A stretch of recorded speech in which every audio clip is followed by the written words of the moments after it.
Halo sobat football lovers, kembali lagi di channel Bal News. Nah, kali ini Bal News akan membahas berita mengenai timnas Indonesia pada hari ini part yang pertama.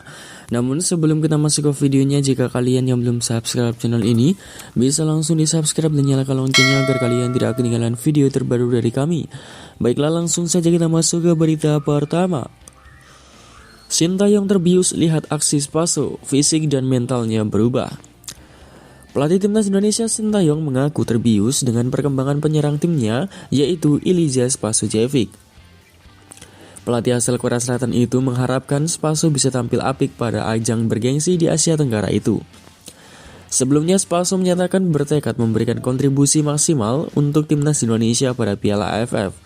Pasalnya itu merupakan jalan untuk meraih kepercayaan sang pelatih Sintayong. Saya sangat senang dan bangga bisa menjadi bagian dari timnas Indonesia lagi. Setelah cukup lama tidak dipanggil, saya dapat berkesempatan dan saya percaya saya bisa menjawab kepercayaan Coach Sintayong. Lalu bagaimanakah pendapat kalian mengenai hal tersebut? Silahkan tulis di kolom komentar. Lanjut berita kedua. Sintayong tidak main-main, sulap timnas Indonesia menjadi tim kelas dunia. Pelatih timnas Indonesia Sintayong tidak main-main dalam membangun kekuatan timnya. Sintayong akan menyulap timnas Indonesia menjadi tim kelas dunia. Skenario itu akan dilakukan Sintayong dalam menyiapkan skuad Garuda timnas Indonesia menghadapi Piala AFF dan Piala Asia nanti. Mark Klok dan kolega saat ini sedang menjalani TC untuk bersiap menyambut Piala AFF. TC itu sudah berlangsung sejak 28 November di Bali dan direncanakan berakhir pada 21 Desember di Jakarta. Sintayong mengatakan terus memperbaiki kekurangan dalam tim asuhannya. Kekurangan itu terlihat dalam TC dan game internal yang sudah dilakoni timnas Indonesia. Pelatih asal Korea Selatan itu mengatakan membuat timnas Indonesia menjadi tim kuat memang tidak semudah membalikkan telapak tangan. Akan tetapi, dia terus berupaya untuk mewujudkannya. Sintayong mengatakan timnas Indonesia terus mengalami peningkatan dengan berbagai tahapan pembenahan yang sudah dirinya berikan. Hal itu pun cukup positif, apalagi pemainnya menyambut baik berbagai program latihan. Kami perlu waktu, pelan-pelan akan kami perbaiki, katanya. Lalu bagaimanakah pendapat kalian? Silahkan tulis di kolom komentar. Lanjut berita ketiga. Misteri klub berikutnya dalam karir Egy Maulana Fikri. Apakah akan OTW BRI Liga 1? Mari kita simak videonya. Winger timnas Indonesia Egy Maulana Fikri saat ini berstatus tanpa klub. Kontraknya di Vian Zlatimir FC baru saja diputus. Menurut data dari Transfermarkt, kontrak Egy di klub liga level tertinggi di Slovakia itu sebenarnya baru akan berakhir pada Mei 2023. Namun Zlatimir FC dan Egy ingin mengakhiri kontrak lebih cepat. Padahal Egy Maulana Fikri baru bergabung dengan klub tersebut pada Agustus 2022. Ex pemain Lesia Gdańsk itu pun hanya bermain 6 kali di Fortuna Liga Slovakia musim ini. Kemudian timbul pertanyaan mengenai kelanjutan karir Egy di level klub. Kemana pemain berusia 22 tahun ini akan melanjutkan karirnya? Ditemui dari bola.com, usai sesi latihan bersama timnas Indonesia di TC Bali United, Egy belum mau berkomentar apapun terkait masa depannya.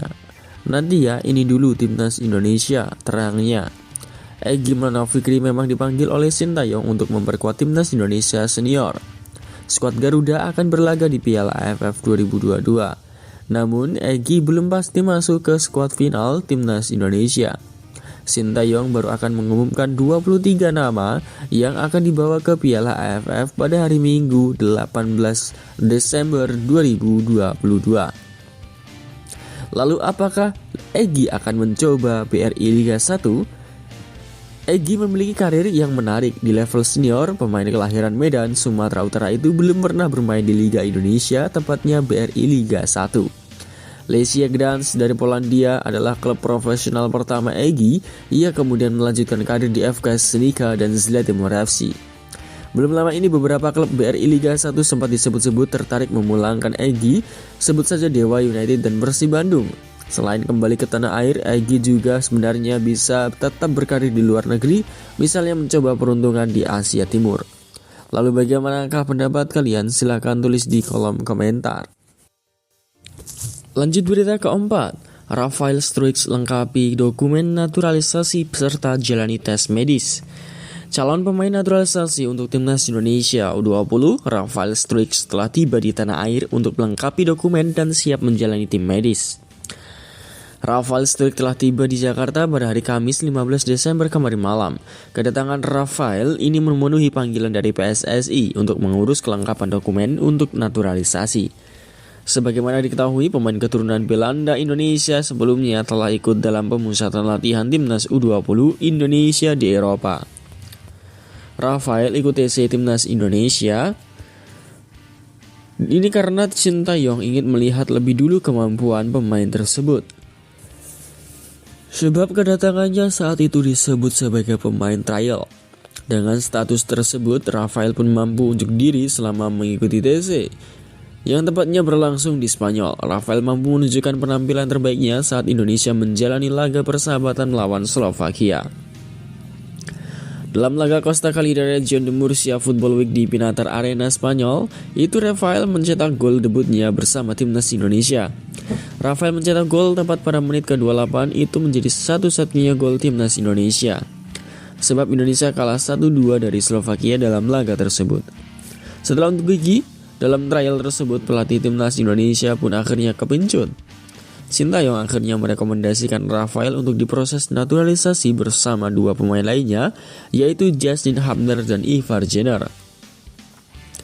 Pemain klub Liga 2 Belanda ADO Den Haag itu pun datang ke Indonesia untuk melengkapi dokumen naturalisasi.